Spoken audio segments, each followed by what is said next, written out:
Vahid Sandoghdar received his PhD in physics from Yale University in 1993, where he worked under the supervision of Edward Hens and Serge Haroche. He then moved to the École Normale Supérieure to continue his work in the group of Serge Haroche. After that, he developed methods to probe the interaction of light and matter at the nanoscale at the University of Constance. In 2001, he moved to ETH Zurich, where he held a professorship until 2011. Since then, Vahid has been a professor at the University of Erlangen-Nuremberg and a director in the Max Planck Institute for the Science of Light, where he founded the Max Planck Center for Physics and Medicine.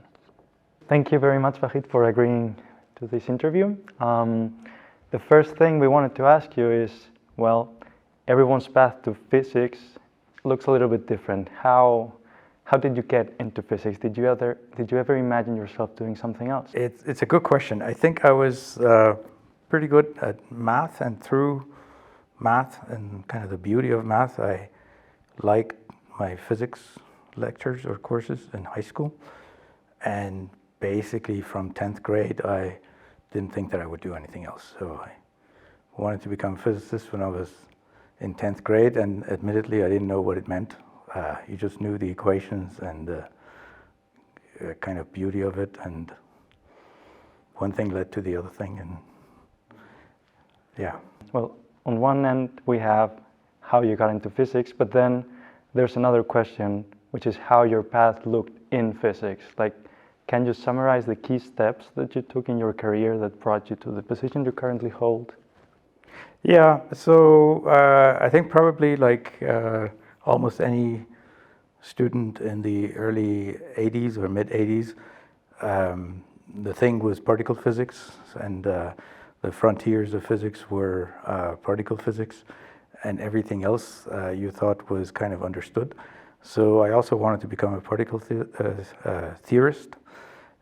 So I applied to graduate school based on that. When I was in graduate school, there were rotations of different groups. The atomic physics group had a lab tour, and there were lots of pretty lasers and vacuum systems and electronics, and it all looked kind of exciting. I think the question of spontaneous emission vacuum fluctuations caught my attention, and there were some experiments at the time at Yale that were trying to look at the way spontaneous emission is modified. So I joined that group and did my PhD, and then, so that was in atomic physics, and then I did a postdoc more on microcavities. So then I started to do some near-field optics. From near-field optics, I came to single molecule microscopy and spectroscopy, and then soon after that, I had the opportunity to set up my own group at the University of Constance. And since then, we've been combining all these different techniques and concepts, and it's always that you do one project, and during that project, you learn something, and but you also come across new questions, and that kind of gives birth to the next project, and then you just kind of bounce around, and before you know it, it's 30 years later.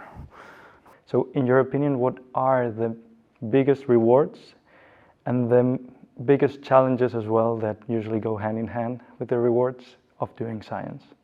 Rewarding aspects, like things that motivate you to keep going, in some sense. Like finding things interesting, for instance, like the most... You know, that's also a good question. I think maybe it's not a very satisfactory answer, but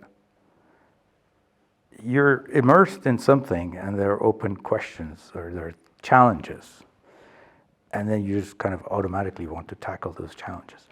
So what is motivating me?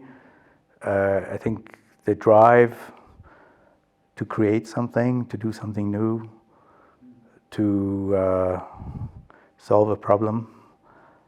And about hard times, what are the hard times that come with science, if any?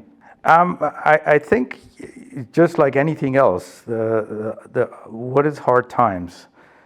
I think you call something that is not working hard, but there are always ups and downs, right? There are hurdles and there are challenges. So during my PhD, my experiment wasn't working. So I came up with a plan B and gave it 3 months to activate plan B. And the experiment worked during these 3 months, so I never had to go to plan B. And in my career, I had lots of plan Bs that had to be activated because plan A didn't work. And in each of those moments, maybe you call that hard, but that's just life. I mean, I wouldn't call that necessarily hard. I think difficulties are part of the process. There's nothing that is just smooth. Okay, so now we can switch gears a little bit and focus on the more scientific aspects of the interview. So the first question that I wanted to ask you is about your talk. You focused on the interaction between light and matter at the smallest scales, at single molecule, single particle, single photon. What's the interesting thing about studying these things in the single regime, in this very small scale? Like, why? A lot of what we do or we learned in quantum physics came from spectroscopy. And in spectroscopy, in the 19th century, you had something like a flame and you analyzed the light coming from the flame. Later, in the beginning of the 20th century, you had something like a cell of atoms or molecules or a beam of atoms and molecules, and you shine light at it, or later you shine laser at it. But so in each of these steps, you're trying to control the conditions for your light and for your matter. And the ultimate kind of condition for matter is to have a single particle, because you don't have to worry about inhomogeneities. You don't have to worry about ensemble averaging. So the experimental challenge of realizing something that is more like a thought experiment is, for an experimentalist, worth the effort. And once you do that, then you learn about things that were masked before. A very good example of what people learned was the phenomenon of blinking. So if you have a single molecule, it fluoresces, but once in a while, all of a sudden becomes dark. Now, if you have thousands of these molecules, you never see this because each one of them becomes dark at a different moment. So you would see an average intensity that is a little lower than their maximum intensity times n, but you would never be able to quantify exactly how much and why. And if you have a single one, then you can look at a time trace, you can look at the statistics of it. So it's a very simple but valuable example of how looking at individual things tells you about phenomena that you might be masked otherwise. The same in biology, each cell is a little different. And at the end, your body doesn't care about every single cell because it averages over that. But if you really want to understand what's happening, then you do care about every single cell. So single particle, single thing studies are very valuable. But you have to remember that it's always more tedious, it's time consuming, you learn a lot, but at some point then you still have to think, is what I have learned relevant for the big picture or not? And that's kind of where we are maybe right now. Okay, and you mentioned it already a few times, but I would like you to dig a little bit deeper into, like you quoted Schrödinger and how he thought it was basically impossible to actually do experiments on a single atom level. But nowadays, you are doing it, these kind of things. I'm equally impressed. How can you actually manipulate single stuff, single molecules, single particles in an experiment, an experimental setup? So if you have a single atom, you need a trap, an optical trap, for example. If you have a single ion, you have an ion trap. if you have a single molecule, then you can do it in different ways. Your molecule is usually trapped in a way also trapped, but it's embedded in a matrix, in a solid matrix. Sometimes it's a question of sample preparation, and sometimes about a technique to hold that one system in place. It used to be a challenge, and over the last 30 years, it's become completely mature. And in a way, it's kind of a nice example of how science actually does experience progress, and all the little efforts that lots of people do all over the world actually make us move forward and get something from difficult experiments to become routine laboratory process. Another question that I had is something you mentioned in your talk as well, is that when you have light and matter interacting, and this interaction reaches what's called a strong coupling regime, then it's actually better to describe the whole thing in terms of polaritons. Now, can you maybe explain at an undergraduate level what a polariton is? Probably the best way of thinking about a polariton is a mixture of light and an atom. So let's say that you have when you have an atom, you quantize its energy levels, and then you have a ground state, first excited state, second one, and whatever. So you have your quantized energy levels. And when you have light, you have a certain mode, and in that mode there could be one photon or how many photons or whatever light field you want to put.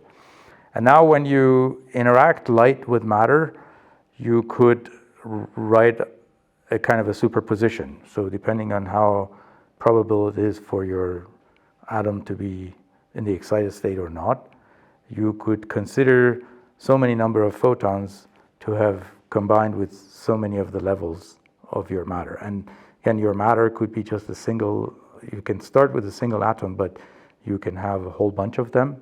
For example, if you go to a semiconductor, then you have more of an extended type of situation. And that mixture of photons superposed with material eigenstates, maybe that's the best way of thinking about something like a polariton. Definitely. And I wanted to switch back a little bit to something you mentioned before.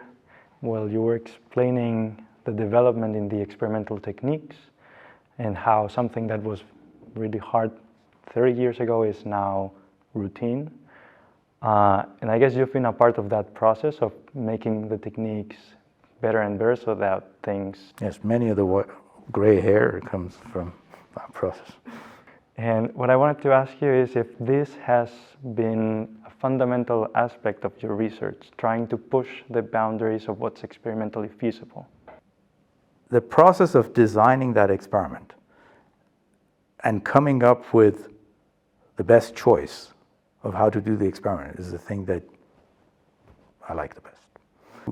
When you're doing your experiment, you're thinking, what are my choices, and what are my chances of success, and which one will, and something that has been important to us is to get results that we can explain fairly easily from a theory point of view.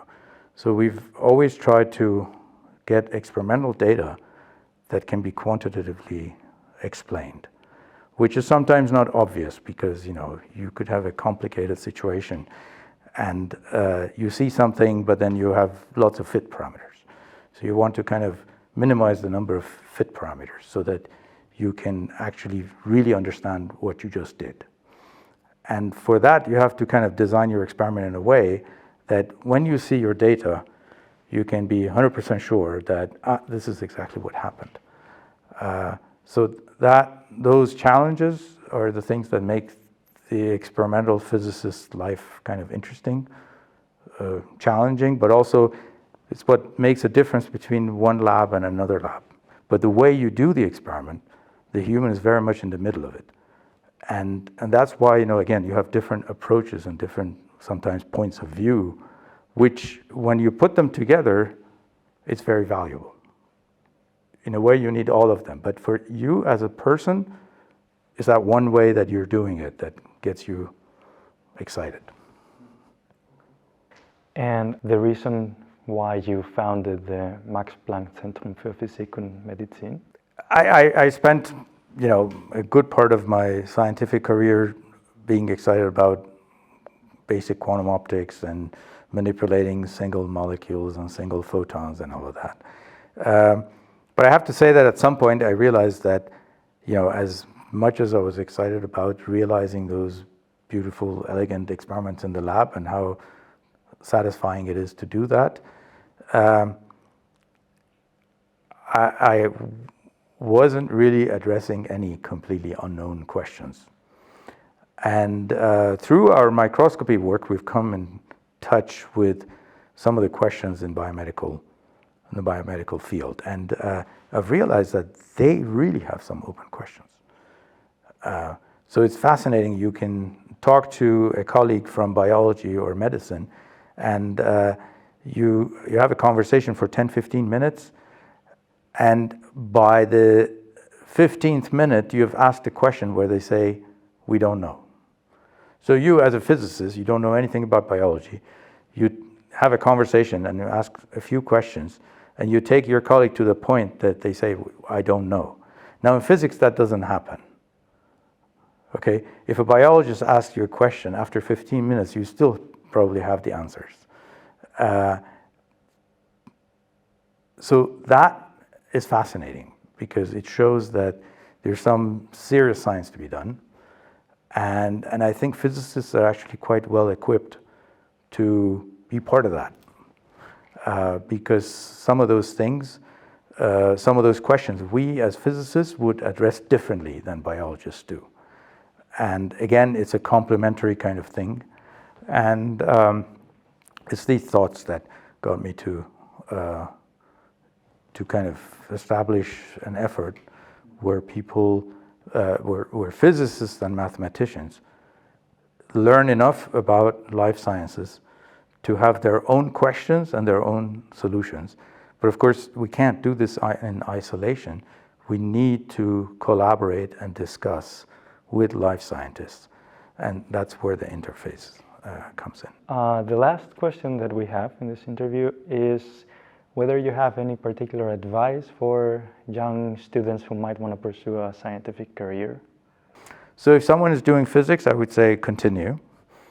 I think physics is still, gives you an amazing platform for understanding things.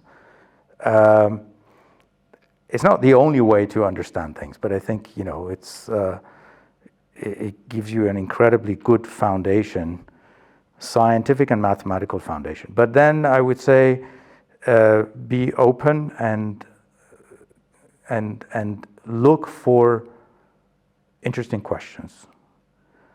So one of the things that is very frustrating when you're young is that whatever you think of, someone else has already thought about. And you're like, So, but you need to somehow get to the forefront. And it comes with a lot of hard work. I think there's no other way that I can really summarize it. It is a lot of hard work. I would say that's a common denominator, whether you want to be the most amazing scientist or a most amazing artist or musician or sports person, it's going to have a lot of hard work. If you stay in science as a professional scientist, you have to be willing to make some sacrifices, as in any other field. But you can study science and not become a professional scientist, and there's a lot of value to that. So there are lots of ways that you can kind of satisfy your intellectual thirst or your other needs. But in each of those cases, I think you can't do it without hard work. Mm-hmm. Okay. I think that summarizes very well everyone's experience during the PhD and whatever comes next. And well, thank you very much for this interview. It was a really nice conversation. Thank you very much. It was a pleasure.